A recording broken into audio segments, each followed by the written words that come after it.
la región Cajamarca. Gracias por esta comunicación con Radio Marañón, doctora Mirta, bienvenida. Buenos días.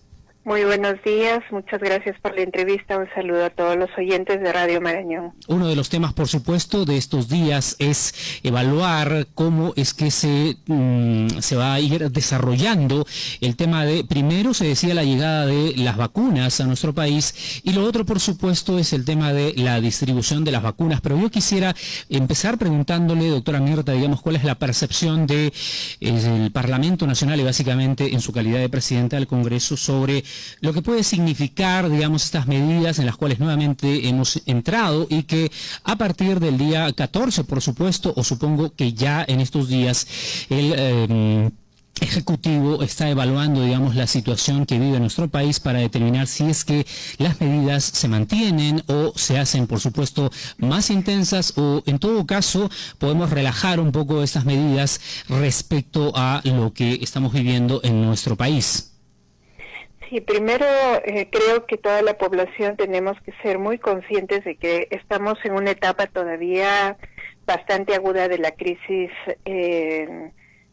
sanitaria, ¿no? Entonces eso es un tema que creo que todos tenemos que tener mucha conciencia, que en este momento además tenemos el agravante de que el virus no solamente sigue presente, sino que ha arreciado, hay nuevas variantes, las nuevas variantes determinan que los contagios sean mucho más rápidos y se está evaluando también el nivel de letalidad de estas nuevas variantes, por eso es que el índice de fallecidos en el país se ha incrementado de manera impresionante. Según el SINADEF, llegamos a tener casi 90,000 muertos, y yo creo que eso es una cosa de la que no debemos nosotros, creo que perder de vista. Eso es un tema que hay que tenerlo clarísimo. Lo segundo es que las medidas que se adopten en este momento tienen que ser medidas que sean lo suficientemente racionales, y cuando digo racionales me refiero a que hay que tener en cuenta que si el gobierno señala medidas de confinamiento, ese confinamiento seguro que son medidas que se han evaluado que son necesarias. Ahora, para nosotros creo que hay dos cosas que tenemos que tener en cuenta. La población tiene que asumir las medidas de la manera más responsable, de la manera más consciente, pero también nosotros estamos haciendo un llamado al gobierno porque, si bien es cierto, se aplican medidas, por ejemplo, el confinamiento social, el tema de las cuarentenas, creo que esas medidas tienen que complementarse con otras, porque es verdad que en este país, con el grado de informalidad que tenemos, no se pueden simplemente determinar que las personas se vayan a su casa y no salgan si es que no damos un soporte económico. La gente está saliendo a las calles, por ejemplo en Lima, tenemos una cuarentena casi total, ¿no? Pero ustedes ven en las calles a la gente. ¿Por qué? Se asume de manera diferente incluso al panorama de marzo, abril, mayo del año 2020. Sí, ¿por qué? Porque la gente en este momento, por un lado, tiene mucho cansancio respecto a que ya venimos un año bajo este régimen, pero por otro lado hay una necesidad, la gente necesita comer y sale a trabajar, porque en muchos lugares la gente, si no sale a trabajar, no come, vive del día a día. Entonces, por eso es que nosotros hacemos un llamado al gobierno, estamos haciendo un llamado para que pueda mirar las alternativas económicas que le puede generar a la población como soporte, ¿no? Una de ellas antes eran los bonos, ahora, bueno, los bonos, se ha anunciado un bono, pero este bono llegará a partir del 14 de febrero y no va a llegar a todas las familias. Y por otro lado, yo creo que se tiene que tener una clara decisión para apoyar iniciativas comunitarias. Por ejemplo, la gente está haciendo ollas comunes para poder subsistir, comer. Esa es la parte que el gobierno tiene que también sostener. Por otro lado, seguimos con el déficit de atención en los servicios de salud, hacen falta camas UCI, ya no hay oxígeno. Esa otra parte también se tiene que en este momento atender. Es decir, hay todo el tema de atención en salud de la población en el Perú tiene que ser un tema mucho más complejo. Las vacunas solamente es una parte de toda esa estrategia, ¿no? Y las vacunas que han llegado, acuérdense que en este primer lote solo van a proteger a 150,000 personas en nuestro país, de todos los millones que somos. Entonces hay que tener en cuenta que esto es solamente un primer paso, es importante seguro las vacunas, pero en el grado en el que las vamos a ir adquiriendo no nos van a proteger a toda la población, y por eso es que las otras medidas se tienen que ir afianzando, ¿no? Definitivamente la llegada de la vacuna puede significar un anuncio de esperanza, pero ¿qué avisoramos? El Ejecutivo, digamos, podrá cumplir con el tema de la llegada del resto de las vacunas hasta lo que ha señalado. Incluso septiembre se tenía previsto, digamos, la llegada de un lote importante, y antes va a continuar llegando, ahora después del 14 y a fines de mes, pero entiendo que también tiene que garantizarse el hecho de que las vacunas llegue. Por supuesto, lo han dicho, primero al personal que está trabajando en casos COVID, después al resto del personal de salud, los que están en la primera línea, y luego, de acuerdo a las fases que ha establecido el gobierno central, pero también la idea es garantizar el hecho de que las vacunas lleguen, por supuesto, como corresponde, después, por supuesto, a la población que lo necesita. El día de ayer, incluso, tengo entendido que el Ejecutivo ha aprobado un decreto que evita, digamos, favorecimientos irregulares, porque bien en medio de la pandemia hemos visto un sinnúmero de situaciones y bien podría ocurrir algún tema irregular. Miren, yo soy testiga de que el Ejecutivo está haciendo los mejores esfuerzos, que todo lo que ellos pueden hacer a su alcance lo están haciendo para adquirir más vacunas, pero acuérdense que las vacunas van a llegar de manera gradual y probablemente habrá población, sobre todo la población más joven, no tendremos la oportunidad de vacunarnos sino hasta el próximo año. Entonces, ese es un tema que hay que también mirarlo, aceptarlo. Hay fases.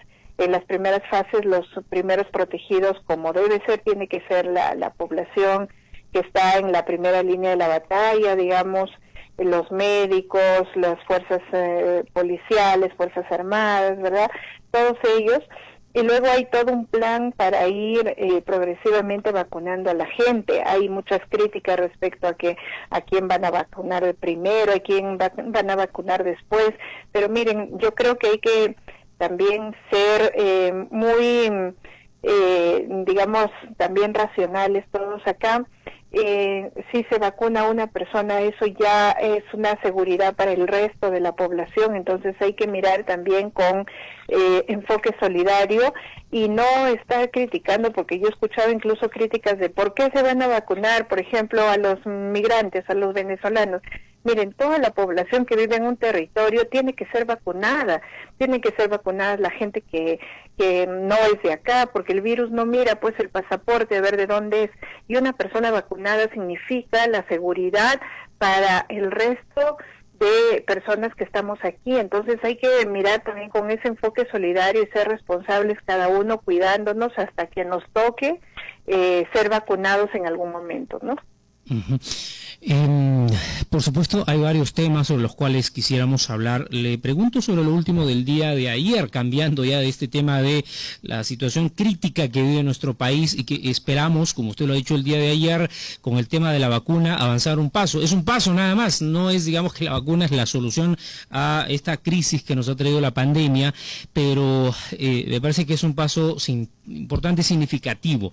Pero también hay otros temas que se han suscitado. El día de ayer, en el Congreso de la República, se ha determinado la aprobación de un informe, pues en el caso del señor Edgar Alarcón, congresista de la República, en la Subcomisión de Acusaciones Constitucionales, el informe que recomienda acusarlo por enriquecimiento ilícito, porque hay una sospecha sobre la denuncia en su contra, y en todo caso, posteriormente a lo que ha sido el día de ayer la Subcomisión de Acusaciones Constitucionales, vendrá la Comisión Permanente y luego vendrá el Pleno. El día de ayer hablábamos con una integrante de la Subcomisión de Acusaciones Constitucionales y, digamos, tenía esperanza de que este tema, tanto en la Comisión Permanente y en el Pleno del Congreso, llegue a buen término, que es finalmente, según los integrantes de la Comisión o la Subcomisión, efectivamente, determinar que hay responsabilidad del señor Alarcón en estas acusaciones. Sí, miren, yo creo que el Congreso en este momento tiene que responder no solamente al momento de crisis sanitaria, sino al momento de crisis política, y parte de la crisis política ha sido la corrupción de la clase política. Y creo que desde que asumimos la conducción del Parlamento, nosotros prometimos que íbamos a responder a esa demanda de la población que ha venido dándose por años. Por años se ha dicho que en el Congreso se ha aplicado esa vieja frase coloquial: otorongo no come otorongo. Nosotros hemos ido avanzando para eliminar la posibilidad de que sigan los otorongos políticos reproduciéndose en el país. Hemos aprobado hace una semana la eliminación de la inmunidad parlamentaria, con lo cual aseguramos que no más llegan al Congreso gente para huir de la justicia. Entonces, desde ahora ya no va a pasar eso, ya nosotros firmamos la autógrafa y el presidente ya la promulgó, entonces eso ya no va a volver a pasar. ¿Cuál es el siguiente paso? El siguiente paso es demostrarle a la población que nosotros no vamos a proteger a ninguna persona, por más colega que sea, por más congresista que esté ejerciendo funciones, y parte de eso es justamente este gran avance que ha habido en la subcomisión de acusaciones constitucionales. Hay dos cosas ya bastante importantes que se han dado. Hace un par de semanas nosotros ya programamos, después de 30 meses, logramos programar la sesión de la Comisión Permanente para aprobar la acusación constitucional contra los miembros del Consejo Nacional de la Magistratura, el caso de los llamados hermanitos, y hemos aprobado ya en la Comisión Permanente esa acusación.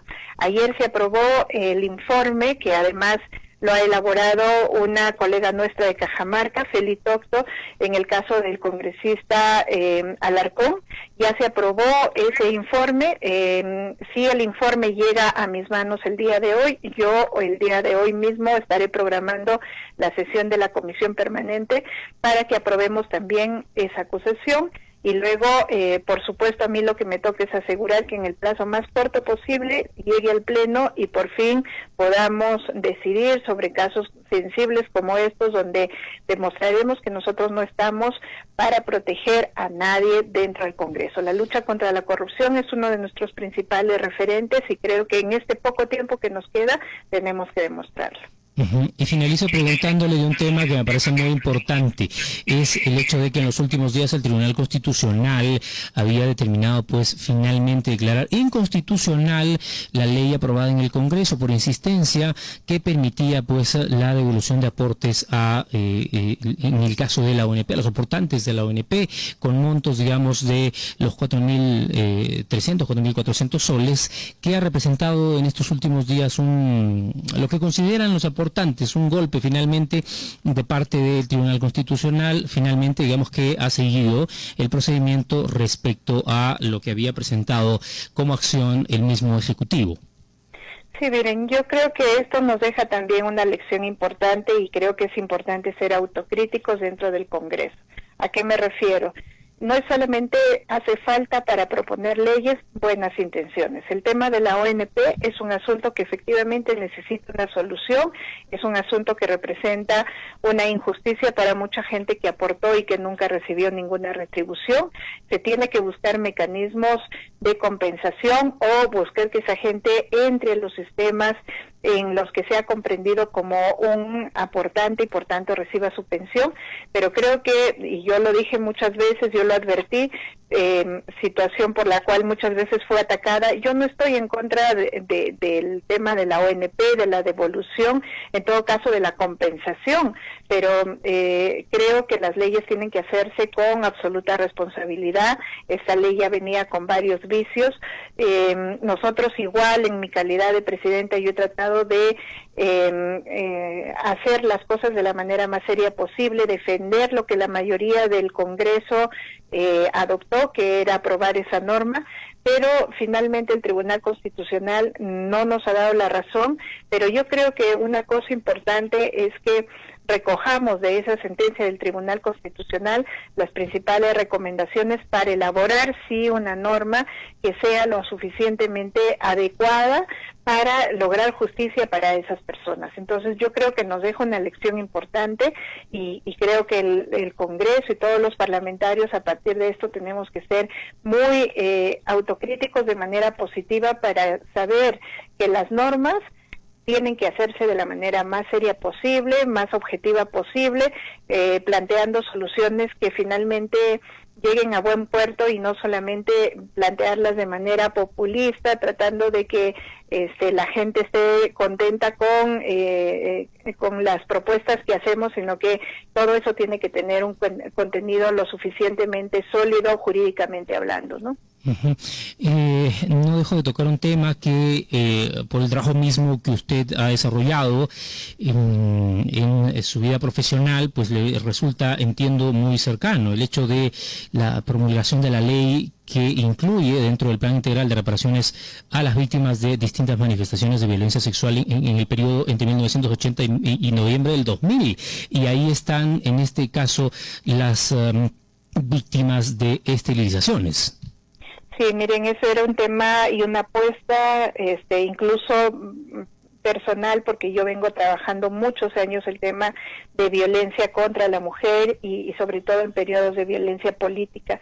Esta ley sobre todo este plan integral de reparaciones, nosotros teníamos esta propuesta desde hace muchos años. Esto viene del Congreso anterior incluso, ¿no? La propuesta de ley de modificación donde se debieran incluir también para reparación a las mujeres víctimas de violencia sexual en el periodo de la violencia política. Entonces, eso estaba ahí parado. Cuando nosotros hemos llegado a la presidencia del Congreso, hemos procurado, además yo tengo que decir, con toda la propuesta y la ayuda de una congresista muy comprometida como Rocío Silva Santisteban, y por fin logramos ponerla en el Pleno y se aprobó, ya acaba de ser promulgada, y yo creo que ese es un gran paso en este país para reconocer justamente que las violencias de cualquier tipo, sobre todo las violencias sexuales, no pueden quedar impunes, y creo que eso es un gran paso que hemos dado en este periodo. Importante. Le agradecemos por estar con nosotros y esperamos una nueva oportunidad. Digamos, sabemos que la agenda es muy recargada, pero le agradecemos por haber hecho un espacio también para estar con nosotros y que en el caso de nuestros oyentes en las regiones de Cajamarca y Amazonas puedan escuchar lo que hemos conversado. Muy amable, doctora Mirta Vázquez. Muy buenos días y muchas gracias por la entrevista. Como siempre, no siempre hay tiempos, pero creo que es muy importante para nosotros responder y sobre todo que nuestra población de Cajamarca se entere de los pasos que vamos dando. Muchas gracias. Muchas gracias. Ha estado con nosotros la doctora Mirta Vázquez, quien es presidenta del Congreso de la República. 7 de la mañana, 21 minutos. Vamos a ir a una pausa y ya volvemos.